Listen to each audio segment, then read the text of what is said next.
지난 한 주 동안 잘 보내셨어요? 네, 또 한 주 잘 보내고 이 시간 함께 또 우리 청년부 예배 가운데 만나게 되어서 너무 반갑습니다.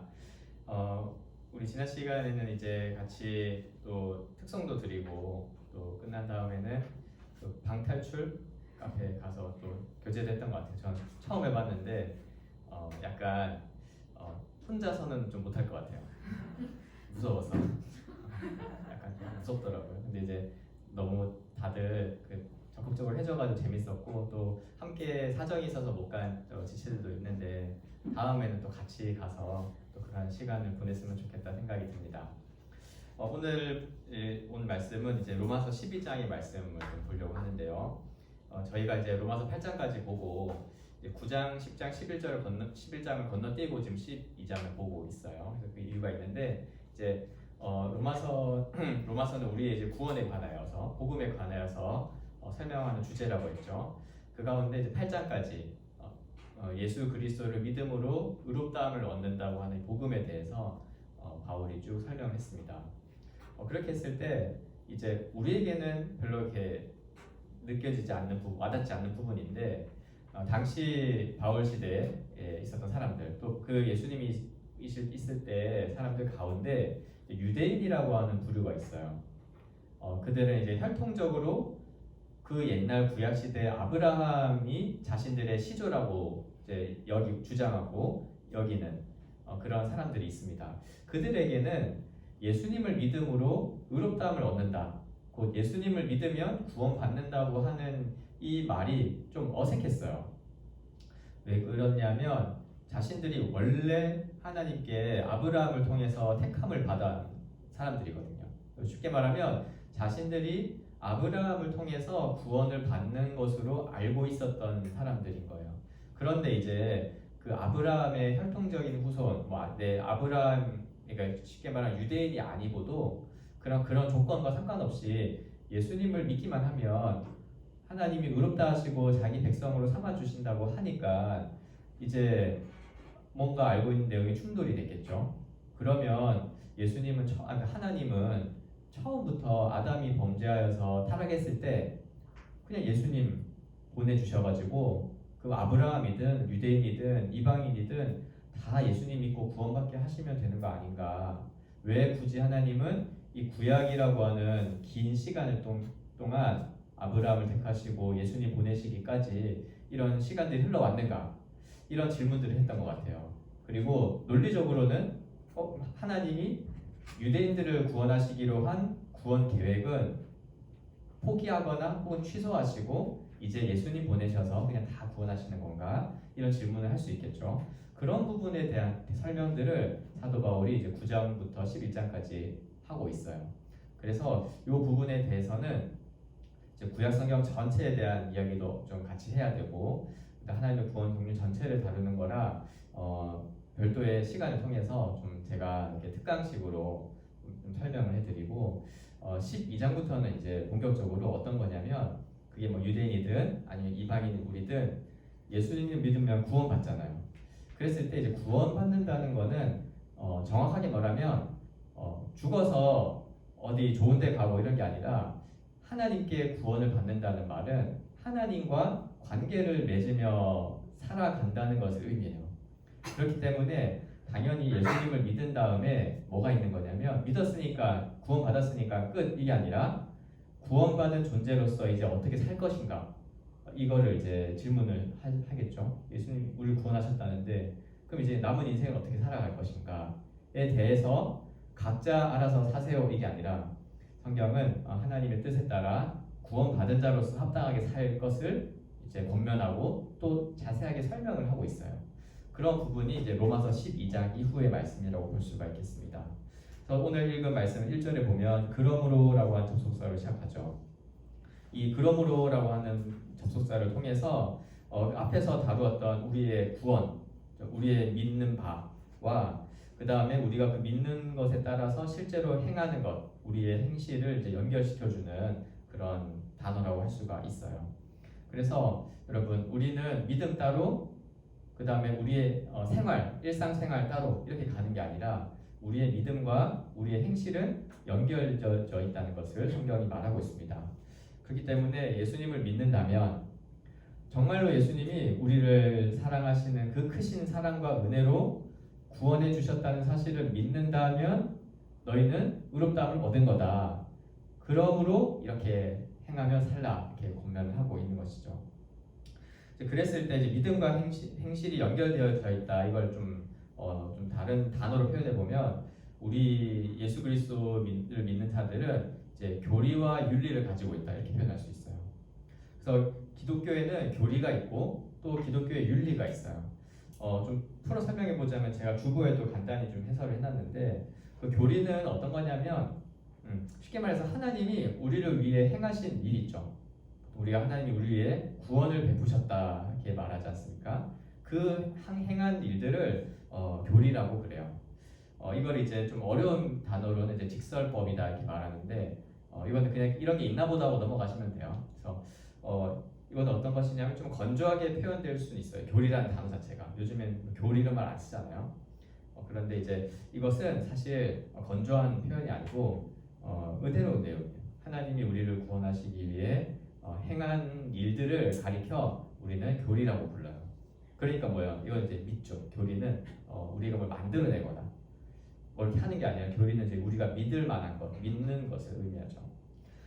그렇다면 기독교 윤리는 어떤 거냐면 이제 그러므로 너희는 이렇게 행하라 했을 때 우리가 이제 하나님을 위해 행하는 일들을 윤리라고 그래요.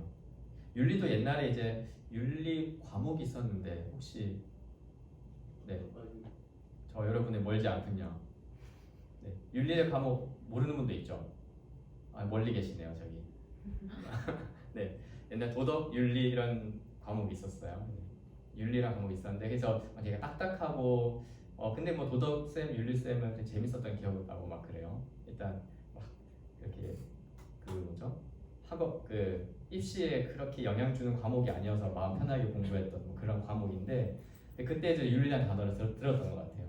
윤리라는 단어도 이제 우리가 안 쓰고 그다음 좀 딱딱하게 표현되어져서 그렇지 사실은 윤리는 우리 인생, 우리의 삶이라고 말할 수 있어요. 우리가 여러분 지금도 일주일 동안 뭐 하고 살았어요?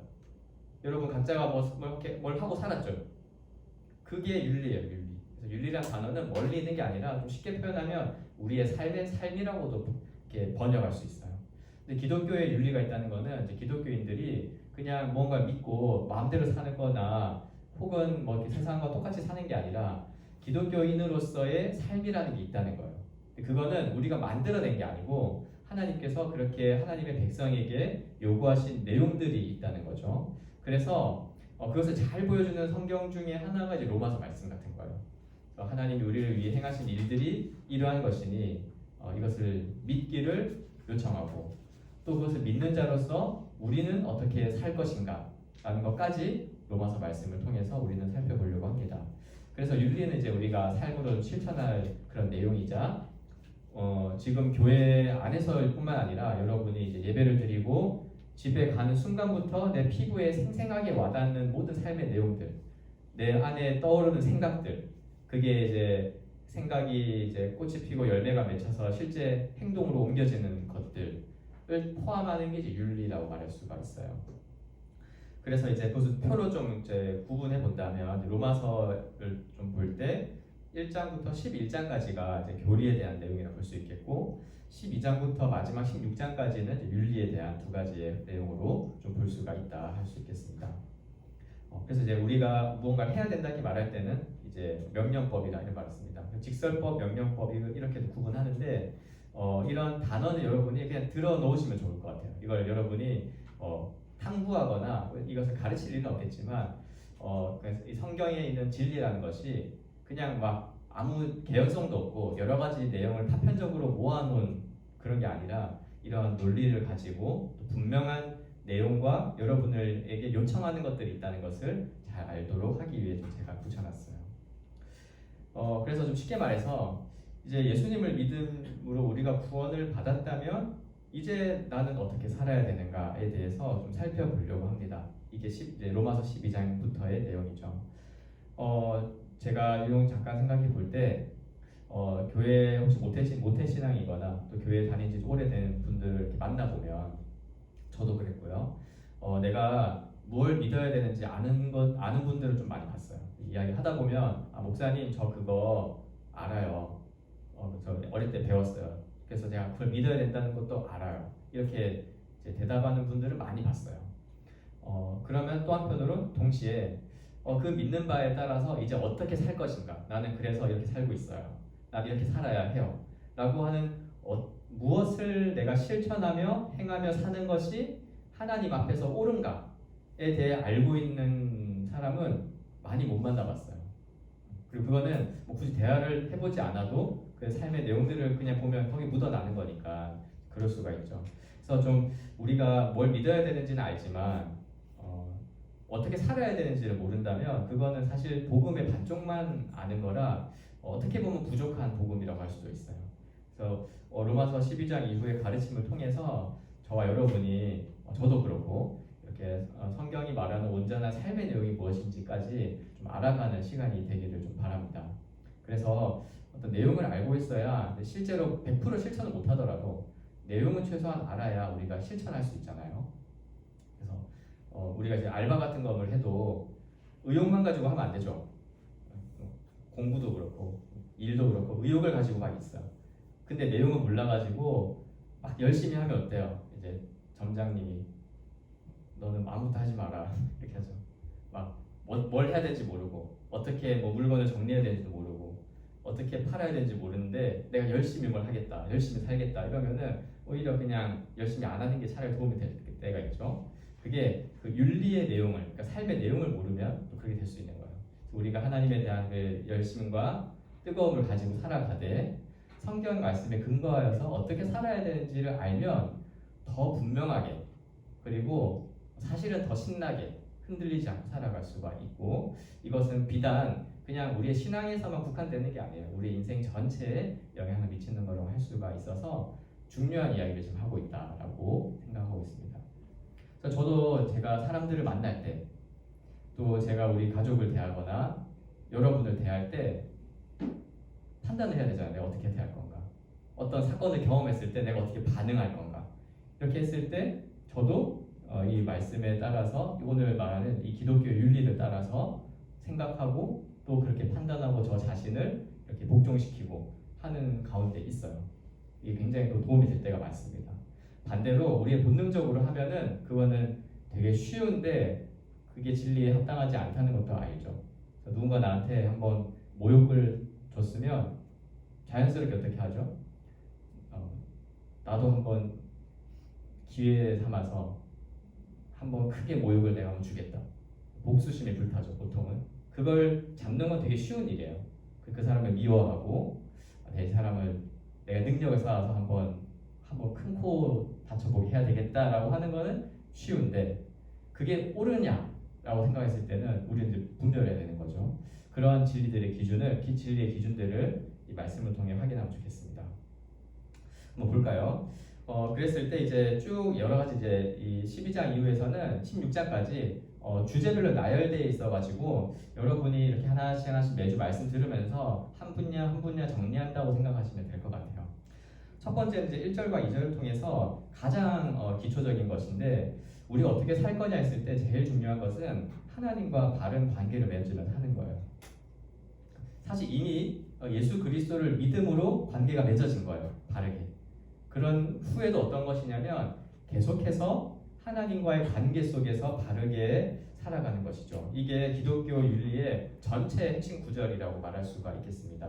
1절에 보시면 그러므로 형제들아 내가 하나님의 모든 자비하심으로 너희를 권하노니 너희 몸을 하나님이 기뻐하시는 거룩한 산 제물로 드리라 되어 있죠. 그리고 이것이 영적인 예배다라고 합니다. 그래서 하나님과의 가장 기본적인 관계는 뭐냐면 하나님께 예배를 드리며 살아가는 삶이에요. 예배라는 건 뭐냐면 이제 구원받은 자의 마땅한 반응이라고 할 수 있는데 우리가 방금도 이렇게 사실 예배 준비 찬양 이런 말을 쓰지만 사실 본질적으로 우리가 기도하고 찬양을 드리는 이 모든 것이 다 예배죠. 그래서 어떤 제가 말씀을 전하거나 아니면 우리 주보에 있는 어떤 특정 순서가 예배의 핵심 이런 게 아니라 하나님께 우리가 받은 구원에 대한 감사와 기쁨을 표현하고 또 그 하나님의 구원을 더 알아가는 그 모든 시간이 다 예배라고 할 수가 있어요. 이게 우리 기독교인들이 어떻게 살아갈지 생각했을 때 가장 먼저 생각해야 되는 거고 가장 모든 것의 일종의 절대적인 기준이라고 할 수 있어요. 그래서 여러분이 주일에 이렇게 시간에 모여서 예배를 드릴 뿐만 아니라 집에 가서 생활하는 모든 것 속에서 뭐 공부하거나 직장을 다니거나 사람들을 만나거나 여러 취미 생활을 하거나 모든 것들을 하면서 가장 기본적인 근본 자세는 뭐냐면 그 모든 것이 하나님께 드려지는 예배라는 거라는 거죠. 그렇기 때문에 예배 드릴 때만 깨끗하게 차려입고 그리고 정결한 마음으로 살아가는 것이 아니라 우리의 일상에서도 정결한 마음으로, 형식은 그렇게 아니죠. 형식은 세상에서 하는 거랑 똑같은 형식을 빌리지만 정결한 마음으로, 그리고 이것이 정말 하나님 앞에서 옳은가 아닌가 구분하는 그런 것으로 살아가는 것이 필요한 거예요. 그래서 이 예배의 본질은 이제 뭐 감사를 드리고 뭐 찬양을 드리는 걸 할 수가 있습니다. 근데 이것도 기본적으로는 형식이 아니에요. 우리가 예배를 드리진 않지만 이런 감사와 은혜의 감사와 받은 은혜를 이렇게 표현하는 대상이 있죠. 보통은 이제 부모님, 그리고 이 시대에 많지 않지만 그래도 선생님, 스승님. 그래서 우리가 처음부터 그걸 알고 살진 않지만 어느 시점이 되거나 어떤 특별한 사건들을 경험할 때 우리가 부모님이나 스승님의 은혜를 알고 감사와 이렇게 표현을 하죠. 그런 것처럼 우리가 하나님의 말씀을 통해 받은 구원을 알아갔을 때, 그리고 이것이 우리를 향한 하나님의 사랑이고 또한 하나님의 은혜라는 것, 내가 뭔가 해서가 아니라 하나님이 우리를 구원하신 은혜라는 걸 알 때 기본적으로 가지는 마음의 자세와 감사함이 바로 기본적인 예배라고 할 수가 있어요. 그런데 이것은 2절에 있는 것처럼 마음을 새롭게 함으로 변화를 받아야만 가능한 일이기도 합니다. 우리 12장 2절 말씀을 같이 한번 읽어볼까요? 시작. 너희는 이 세대를 본받지 말고 오직 마음을 새롭게 함으로 변화를 받아 하나님의 선하시고 기뻐하시고 온전하신 뜻이 무엇인지 분별하도록 하라. 아멘. 이 세대를 본받지 말고 마음을 새롭게 하라는 거예요. 오늘 설교의 제목이기도 한데, 이 하나님께 바른 관계를 맺고 예배를 드리는 것은 우리의 마음이 새로워진 결과인 거예요. 이것은 하나님의 구원에 관한 관점을 가지고 새로운 어떤 세계관을 가지고 살아가는 것을 의미해요. 그래서 이걸 기독교 세계관이다라고도 표현도 하고, 우리가 예수님을 믿을 때 정말 우리의 가치관이 변화되어져서 눈이 떠진다 이렇게 말을 하죠. 정말 영의 눈이 뜨어져서 이전의 것들이 이제 정말 지나간 것을 알게 되고 내 안에 새로운 것이 생겨났다는 것, 그리고 하나님이 계시다는 것과 하나님의 그 구원하심이 우리 가운데 너무 크다는 것을 알아가는 그 변화가 우리 마음 가운데 일어나는 것. 이렇게 함으로써 우리는 살아가는 것을 의미합니다. 이것은 아까 우리가 그 로마서 앞부분에서 나왔지만 우리가 예수 그리스도를 믿을 때 단순히 우리의 지적으로 예수님을 동의하는 것뿐만이 아니라 우리가 믿음으로 예수 그리스도와 연합하는 진리를 살펴봤어요. 예수님을 믿을 때 그냥 아무 일도 아니라는 것이 아니라 우리 안에 성령께서 오셔서 우리 마음에 좌정하시고 우리 가운데 떠나지 않으시기 때문에 우리의 마음에 성령님으로 인한 변화가 일어나는 것을 지금 전제로 이렇게 설명을 바울도 하고 있는 거예요. 근데 이제 이런 일이 어떻게 계속해서 일어날 수 있을까? 어떻게 날마다 이 마음이 새롭게 함을 받을 수 있을까? 내 마음이 계속해서 변화를 받을 수 있을까? 했을 때 이것은 성령 하나님의 사역이기 때문에 성령님이 역사하시면 되는 거겠죠. 그것은 바로 성령님께서 이 하나님의 말씀을 통해 역사하시기 때문에 우리가 이 신앙생활의 모든 기초로서 이 말씀을 듣고 또 말씀을 읽고 공부하는 이런 것을 통해서 성령님께서 우리 안에 역사하기를 기대할 수가 있을 거예요. 그래서 말씀을 가까이 하는 신앙생활로 우리는 변화를 받아야 합니다. 그렇게 했을 때 중요한 것이 2절 마지막에 있는데요. 하나님의 뜻이 무엇인지를 분별하도록 하라는 명령이 안에 있어요. 여러분, 이것은 명령입니다. 우리가 어떤 선택의 여지, 그러니까 더 열심히 있는 사람이 더하라 이게 아니라 모두가 분별하도록 하라 이렇게 명령하고 있는 거예요.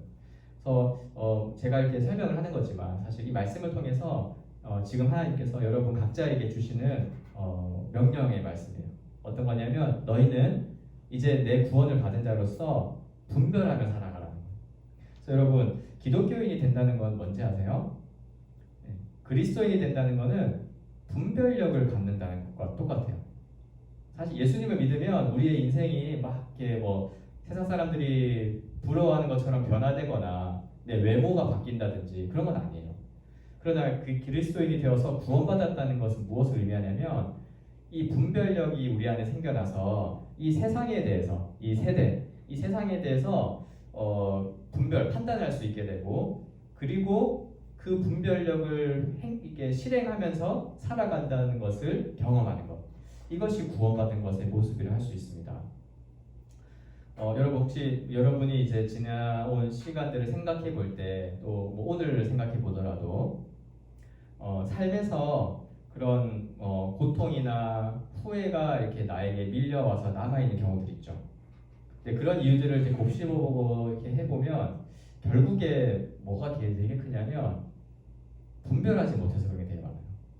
물론 이 사회가 어떤 특정한 환경이라든지 뭐 특정한 어떤 나라의 정세 안에서는 그 사회 전체가 사람들을 이렇게 고통 가운데 몰고 갈 수 있지만 이렇게 비교적 평온한 세상 가운데 있다고 생각해 보면 대부분 저와 여러분이 어떤 일을 겪고 난 다음에 고통스러워하고 혹은 후회하는 것, 내가 그 이전으로 돌아갔으면 그렇게 안 했을 텐데 후회감이 남아서 나를 괴롭히는 것들이 있죠. 그걸 잘 생각해 보면은 분별을 그때 잘 하지 못해가지고 헛된 선택을 했을 경우들이 되게 많아요. 되게 일반적이죠.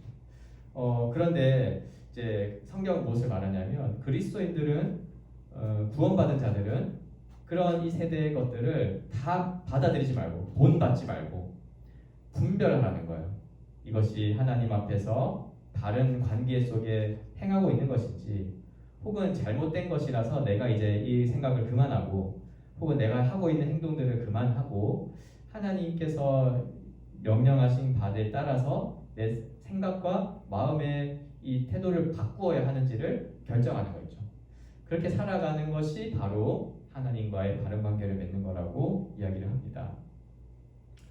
근데 사실 우리 모두는 분별력이 없었어요. 지금도 없죠. 그래서 사실 하나님의 은혜가 아니면 지금도 이리저리 방황하며 살아가는 그런 존재라고 할 수가 있겠습니다. 그러나 성경은 그런 분별 없는 삶, 무분별하게 그냥 흘러가는 대로 사는 삶 있죠. 그 세상의 그 대세라고 하나요? 이런 걸 따라가는 삶이 구원받은 자에게는 어울리지 않는 형태라는 것을 분명히 말씀하고 있어요.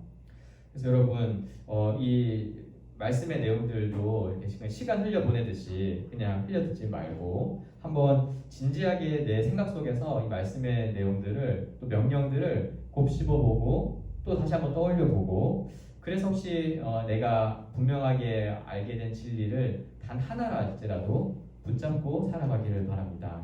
우리 신앙에 계속해서 남아서 쌓이는 것이 있다면 그거는 분별력이에요. 마치 이렇게 적금 통장에 계속 꾸준히 이렇게 그 돈을 모으면 쌓이잖아요. 유익한 것들이 쌓이잖아요. 그런 것처럼 우리 신앙생활에 쌓이는 게 뭐냐 했을 때 어떤 유형의 형태들은 남지 않을 수도 있어요. 남을 수도 있고 그러나 모든 이 신앙생활 안에서 참되고 선한 것이 분명하게 남는다면 그것은 분별력이라 할 수 있겠습니다. 그리고 그것을 가지고 이 땅 가운데 행사하며 살아가는 것이 구원받은 자의 삶이라고 성경은 말하고 있어요.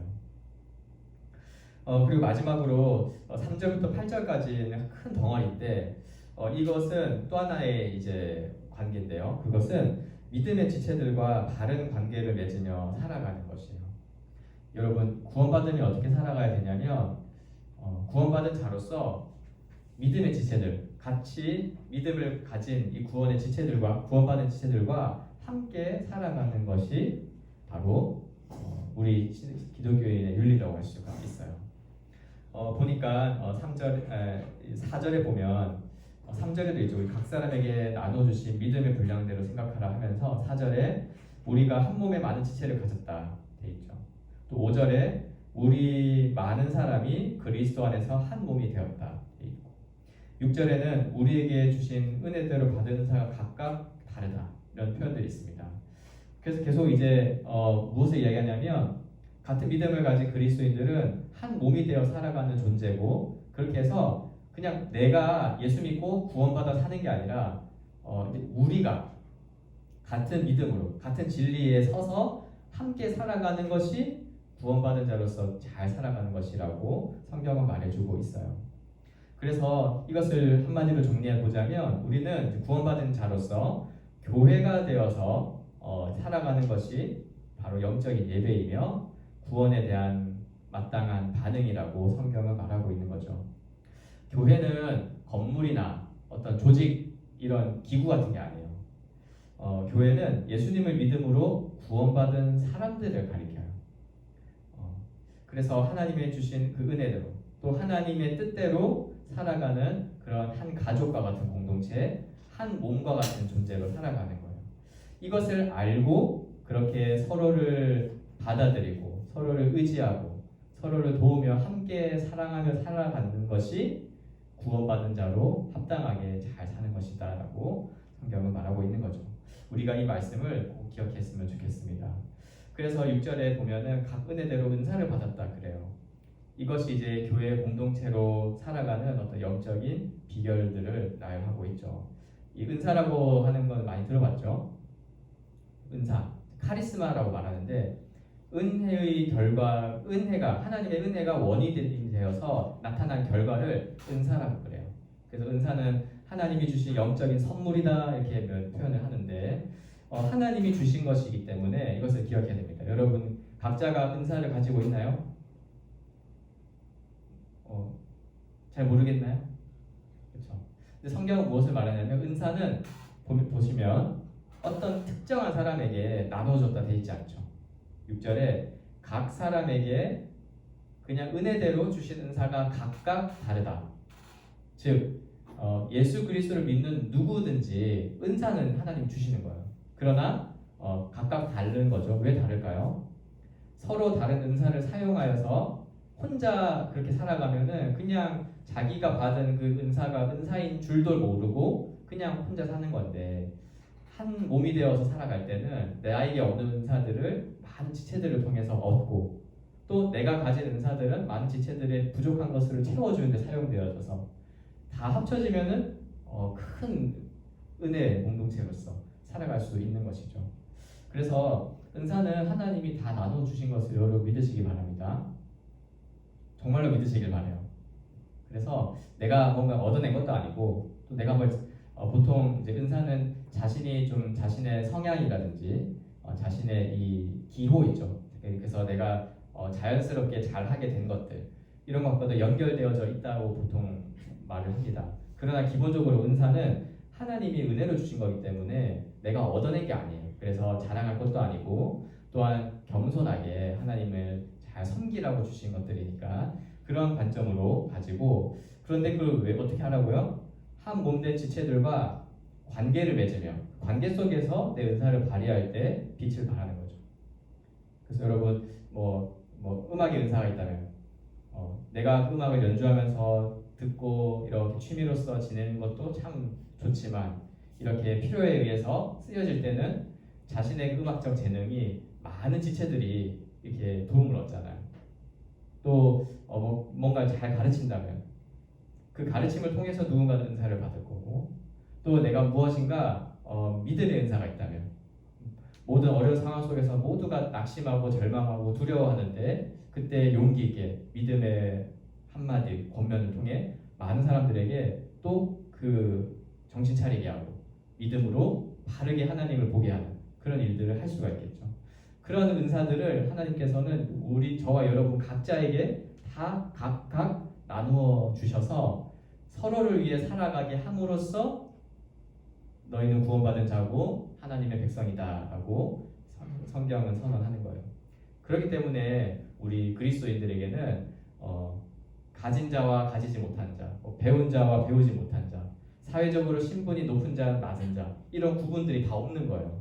동일하게 하나님의 백성이고 동일하게 하나님의 은혜를 받아 각각의 은사를 가지고 사용하는 살아가는 거죠. 그런 관점으로 우리 교회를 보고 여러분 자신을 보며 살아가기를 바랍니다. 말씀을 맺습니다. 우리 기독교의 믿음은 우리의 신앙은 아주 흔들리지 않는 확실한 교리를 특징으로 해요.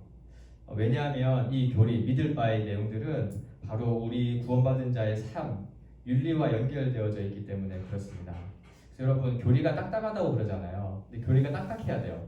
왜냐하면 교리가 부드럽고 유연하다면 그 교리의 근거에서 나오는 모든 윤리는 어떻게 될까요? 부드러운 게 아니죠. 아주 그 뭐라 그러나요? 우유부단하고 누구한테는 이랬다가 누구한테는 저랬다 할 수 있겠죠. 그때 교리라고 하는 것이 우리의 믿음의 내용이 확실하지 않다면 우리의 삶의 내용도 확실하지 않은 건 거예요. 그래서 교리는 다소 딱딱한 형태로 진술되어져 있지만 그러나 그것은 하나님이 우리를 위하여 행하신 일이라고 했잖아요. 그래서 은혜의 일들이고 그리고 하나님이 우리를 향해서 하신 일들이 분명하기 때문에 이것은 믿을만하고 그에 따라 우리의 삶을 생각해 볼 수가 있습니다. 그래서 지금 이 시대는 뭐 그런 이야기 많이 하죠. 개인의 취향을 존중해달라 이런 말을 많이 하죠.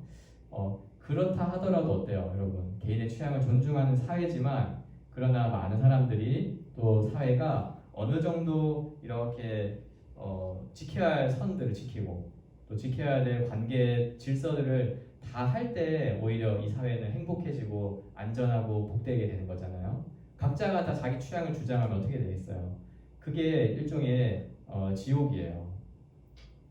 그렇죠? 그래서 우리가 지금 어떤 일들은 범죄라고 그러지만 범죄 당사자는 뭐 어떻게 그래요? 내 취향인데 어떠냐? 이렇게 하는데 내 취향을 존중해달라면 안 해주죠. 왜냐하면 그 질서 안에 어떤 지켜야 할 도리라는 걸 지켜야 되기 때문에 그럴 때 우리 사회가 온전해지고 행복해지는 것처럼 우리의 신앙도 마찬가지예요. 우리가 하나님이 우리를 구원하시고 그리스도 안에서 주신 그 자유함이 있어요. 그래서 더 이상 율법에 얽매일 필요도 없고 어떤 형태에 의해서 또 우리가 하는 어떤 행위로 무언가를 규정하지 않는 것에 있어서 자유함이 있어요. 그러나 동시에 그 자유함에 근거해서 하나님이 주신 이 윤리들이 있는 거예요. 이것은 뭔가 우리의 삶을 옥죄거나 불편하게 만들거나 혹은 뭔가 강제로 다 같이 뭘 하게 하는 그런 목적이 아니라 우리의 신앙을 통해서 하나님의 백성들이 온전해지고 또 행복해지고 또 내가 갖지 못한 은사들은 또 도움을 받아서 내가 더 온전하게 살아가는 정말 하나님의 백성답게 살아갈 수 있게 하는 그런 복된 소식이라는 것을 기억하기를 바랍니다. 이 말씀을 믿음으로 우리는 하나님과의 관계에서 바르게 예배하고 또 믿음의 지체들과의 관계에서는 하나님이 주신 은사를 잘 사용하여져서 이 구원의 확신과 기쁨을 더해가는 우리 동산교회 모든 지체들 또 저와 여러분이 되기를 바랍니다. 한 주간 이 말씀을 생각하면서 또 주님의 은혜를 구하는 우리 모두가 되었으면 좋겠습니다. 함께 기도하겠습니다. 하나님 아버지 감사합니다. 우리를 예수 그리스도 안에서 택하시고 믿음을 주시며 또 구원해 주신 은혜에 감사를 드리며 이 시간 말씀을 통하여 구원받은 자로서 우리는 이제 어떻게 살아가야 할지에 대해 생각하고 말씀을 통해 배우기 시작하였습니다. 이제 로마서의 남은 말씀들을 들으며 우리의 삶을 점검하는 시간이 될 수 있도록 인도해 주시고 또 배운 말씀들을 잘 생각하여서 하나님과 또 우리 믿음의 지체들과 바르게 관계를 맺으며 서로 진리와 사랑 가운데 하나가 되어 살아가는 우리 모두가 되게 하여 주옵소서. 특별히 우리 각자를 하나님께서 은혜로 부르시고 또 하나님의 은혜대로 나누어 주신 은사가 있음을 우리가 확신하게 하여서 우리가 가진 작은 것이라도 우리 지체들을 위하여 사랑하는 마음으로 사용할 때 하나님께서 구원의 복을 우리 모두에게 더해 주실 것을 믿음으로 또 신앙생활 잘할 수 있도록 주님께서 인도하여 주옵소서. 모든 말씀에 감사드리며 살아계신 우리 주 예수 그리스도의 귀하신 이름으로 기도합니다. 아멘.